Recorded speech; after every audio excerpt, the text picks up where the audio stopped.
زرمبش.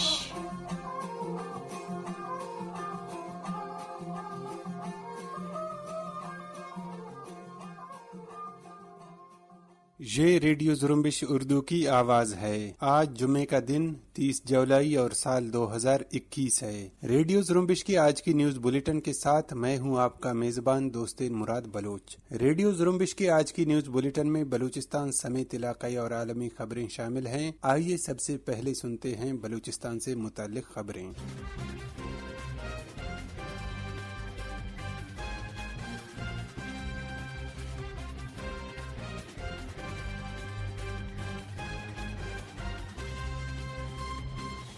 بندوبست پاکستان سندھ کے مرکزی شہر کراچی میں چینی شہریوں کی گاڑی پر حملے کی ذمہ داری بلوچستان لبریشن فرنٹ کے ترجمان میجر گوہرام بلوچ نے قبول کر لی ہے. اس حوالے سے میجر گوہرام بلوچ نے کہا ہے کہ بدھ کی صبح بلوچستان لبریشن فرنٹ کے سرمچاروں نے چینی انجینئروں کی گاڑی پر شیر شاہ کے مقام پر حملہ کیا جس میں دونوں چینی شدید زخمی ہوئے. میجر گوہرام بلوچ کے مطابق ترقیاتی منصوبوں کی آڑ میں چین نہ صرف بلوچ قومی وسائل کی لوٹ مار میں پاکستان کے ساتھ حصہ داری کر رہی ہے بلکہ بلوچ قوم کے خلاف جنگی جرائم سمیت بلوچ نسل کشی میں بھی پاکستان کا بھرپور ساتھ دے رہا ہے. میجر گوہرام بلوچ نے مزید کہا ہے کہ چین سمیت کسی بھی بیرونی قوت کے ساتھ ہماری کوئی جنگ نہیں ہے مگر چین سمیت کوئی بھی ریاست یا گروہ بلوچستان میں پاکستانی جبری قبضہ، وسائل کی لوٹ مار اور جنگی جرائم میں پاکستان کا ساتھ دے گی تو وہ بلوچ سرمچاروں کے نشانے پر ہوگا. اس لیے ہم چین سمیت تمام اقوام اور ممالک کو خبردار کرتے ہیں کہ وہ پاکستان کا ساتھ دینے سے گریز کریں.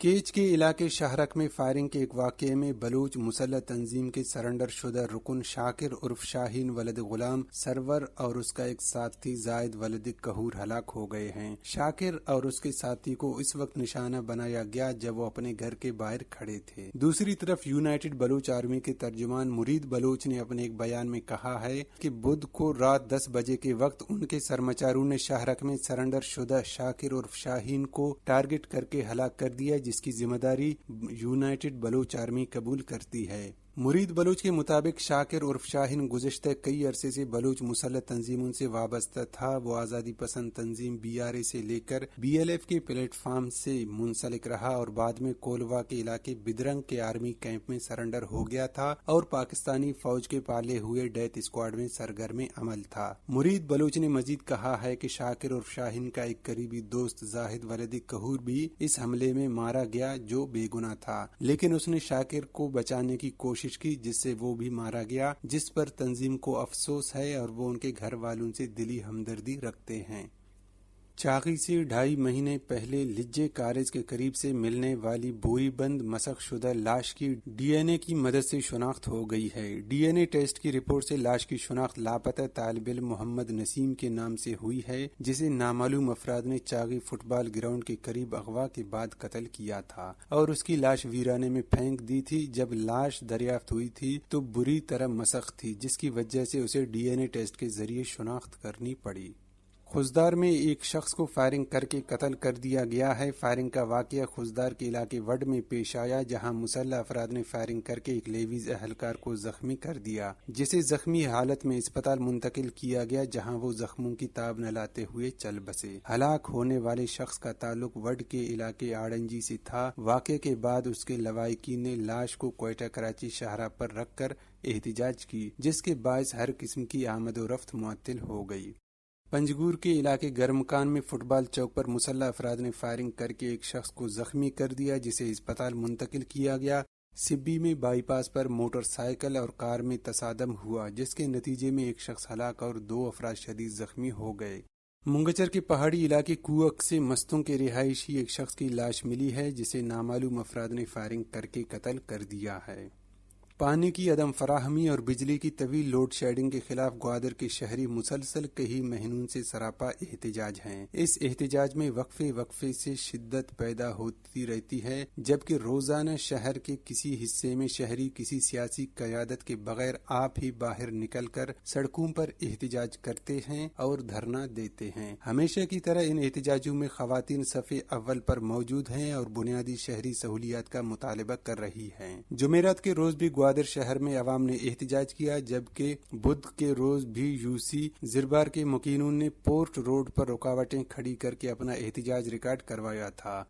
جمعرات کو گوادر میں احتجاجی خواتین نے نیشنل پارٹی کے دھرنے میں آ کر ان سے مطالبہ کیا کہ سیاست چمکانے کے بجائے بغیر کسی پارٹی جھنڈے کے ہمارے احتجاج میں شریک ہوں۔ اس دوران احتجاجی مظاہرین نے سی پیک روٹ کے کام کو بھی بند کروایا اور دیمی زر ایکسپریس وے پر سڑک کی تعمیر بھی روک دی گئی۔ آخری اطلاعات آنے تک احتجاج کا سلسلہ جاری تھا۔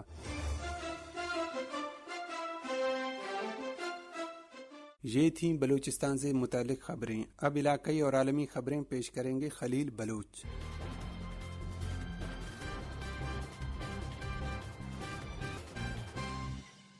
پاکستان کے national command and operation centre NCOC کے سربراہ اسد عمر نے ویکسینیشن نہ کرانے والے افراد کو ڈیڈ لائن دیتے ہوئے کہا کہ 31 اگست سے مزید پابندیاں لگنے جا رہی ہیں۔ 31 اگست کے بعد ویکسینیشن نہ کرانے والوں کے کام کرنے پر بھی پابندی ہوگی۔ وزیر اعظم پاکستان عمران خان کے معاون خصوصی برائے صحت ڈاکٹر فیصل سلطان کے ہمراہ پریس کانفرنس کرتے ہوئے اسد عمر نے بتایا کہ اساتذہ کو بھی ویکسینیشن لگوانا لازمی ہوگا۔ بچوں کی صحت پر سمجھوتہ نہیں کر سکتے۔ انہوں نے کہا کہ جن اساتذہ نے ویکسینیشن نہیں کروائی وہ 1 اگست کے بعد اسکول نہیں جا سکتے۔ بسوں کے ڈرائیور کنڈکٹرز کو بھی ویکسینیشن کروانا ہوگی۔ افغانستان کے صدر اشرف غنی نے طالبان کو براہ راست مذاکرات کی پیشکش کرتے ہوئے کہا ہے کہ ہم طالبان سے براہ راست مذاکرات کرنے کے لیے تیار ہیں کیونکہ افغانستان کے تنازع کا فوجی حل نہیں ہے۔ انہوں نے کہا کہ لویا جرگا نے خطرناک 5000 قیدیوں کو رہا کرنے کا مثالی اقدام کیا۔ لویا جرگا کا 5000 طالبان کی رہائی امن کے لیے ہماری کوشش کا ثبوت ہے۔ آج کی جنگ کانا جنگی نہیں بلکہ نیٹ ورکس کی جنگ ہے۔ افغان صدر کا کہنا تھا کہ امریکہ اور نیٹو سے فوجی انخلا کا فیصلہ واپس لینے کو کبھی نہیں کہا۔ اشرف غنی نے مزید کہا کہ ہم امریکہ اور نیٹو کے فوجی انخلا کے فیصلے کا خیر مقدم کرتے ہیں۔ افغان عوام کو مستقبل کا فیصلہ خود کرنا چاہیے۔ چین کے وزیر خارجہ نے بدھ کے روز چین کے شمالی شہر تیانجن میں طالبان کے سیاسی سربراہ ملا عبدالغنی برادر سے ملاقات کی ہے، جس میں انہوں نے طالبان پر زور دیا ہے کہ وہ تمام دہشت گردوں کے ساتھ ہر قسم کے تعلقات ختم کریں، جن میں چین مخالف ترکستان اسلامی تحریک ETIM بھی شامل ہے۔ چین کی وزارت خارجہ نے مزید کہا ہے کہ طالبان افغانستان میں اہم فوجی اور سیاسی طاقت کے طور پر ابھر کر سامنے آئے ہیں اور ملک کے امن اور تعمیر نو کے عمل میں ان کا کردار اہمیت کا باعث ہوگا۔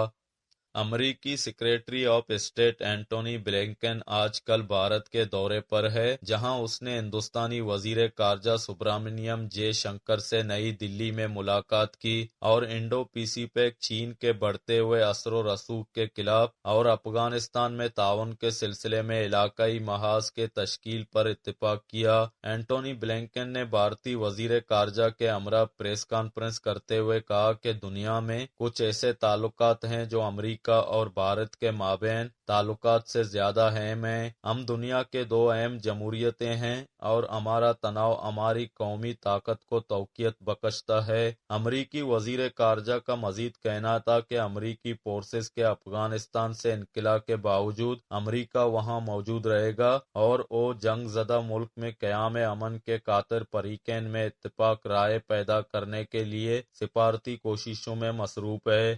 امریکی محکمہ دفاع پینٹاگن اور کانگریس کے ریپبلکن ارکان نے چین کی جوہری فورس سے متعلق اس نئی رپورٹ پر تشویش کا اظہار کیا ہے جس میں کہا گیا ہے کہ بیجنگ میزائل ذخیرہ کرنے کے لیے مزید 110 تنصیبات تعمیر کر رہا ہے۔ ریپبلکن کانگریس مین مائک ٹرنر، جو کانگریس کی اسٹریٹجک فورس سے متعلق آرمڈ سروسز سب کمیٹی کے رکن بھی ہیں، نے کہا ہے کہ چین کے جوہری ذخائر میں اضافہ انتہائی غیر معمولی ہے اور یہ صاف ظاہر ہے کہ وہ امریکہ اور ہمارے اتحادیوں کو دھمکانے کے لیے جوہری ہتھیار نصب کر رہا ہے۔ ان کا کہنا تھا کہ چین کی جانب سے ہتھیاروں پر کنٹرول سے متعلق بات چیت سے انکار تشویش کی بات ہونی چاہیے اور اس عمل کی تمام ذمہ دار اقوام کی جانب سے مذمت کی جانی چاہیے۔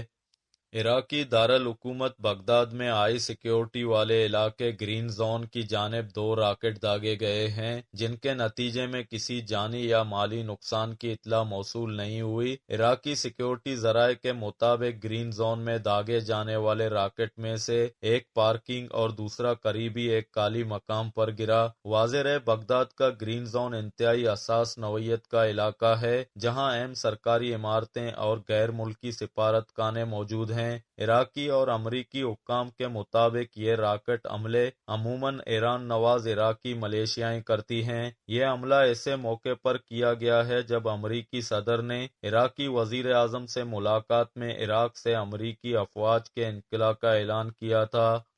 فلسطین کے مغربی کنارے میں اسرائیلی فوج کی فائرنگ سے ایک نوعمر فلسطینی لڑکا ہلاک ہوا ہے۔ فلسطینی وزارت صحت کے ایک بیان کے مطابق 12 سالہ محمد العلمی اپنے والد کے ہمراہ الخلیل کے قصبے بیت عمر میں ایک فوجی چیک پوائنٹ سے گزر رہا تھا کہ اسرائیلی فوجیوں نے ان کی گاڑی پر فائرنگ کر دی۔ دوسری طرف اسرائیلی فوج کی جانب سے ایک بیان میں بتایا گیا ہے کہ فوجیوں نے ناکے کے قریب ایک شخص کو گاڑی سے نکل کر زمین میں کھدائی کرتے دیکھا گیا۔ جب فوجی موقع پر پہنچے اور انہوں نے زمین کو دوبارہ کھولا تو اس میں سے 2 بیگ برآمد ہوئے جن میں سے ایک سے نومولود بچے کی لاش برآمد ہوئی۔ جب ایک گاڑی کچھ دیر بعد دوبارہ اسی جگہ پر آئی تو فوجیوں کو یقین ہو گیا کہ یہ پہلے ہی والی گاڑی ہے اور اسے ہوائی فائرنگ کر کے روکنے کی کوشش کی۔ اسرائیلی فوج کے مطابق ہم فائرنگ سے فلسطینی لڑکے کی ہلاکت کے دعوے کی تحقیقات کر رہے ہیں۔ امریکہ نے بدھ کے روز شام کے صدر بشار الاسد کی حکومت کے خلاف انسانی حقوق کی خلاف ورزیوں کے الزام میں نئی پابندیاں عائد کرنے کا اعلان کیا ہے۔ اس حوالے سے امریکی محکمہ خزانہ کی بیرونی اثاثہ جات کنٹرول OFAC کے ڈائریکٹر اینڈریا گاکی نے کہا ہے کہ محکمہ خزانہ اسد حکومت اور اس کی انسانی حقوق کی خلاف ورزیوں بشمول شام میں فوجی جیلوں میں حکومت مخالفین پر تشدد کے خلاف کارروائی کر رہا ہے۔ گاکی نے صحافیوں کو بتایا کہ شامی جیلوں کے ذمہ دار انٹیلی جنس کے 5 سینئر عہدیداروں کے خلاف پابندیاں عائد کی جا رہی ہیں۔ یہ تھے خلیل بلوچ۔ اسی کے ساتھ ہی آج کے نیوز بلیٹن کا اختتام ہوتا ہے۔ دوست مراد بلوچ کو اجازت دیجیے۔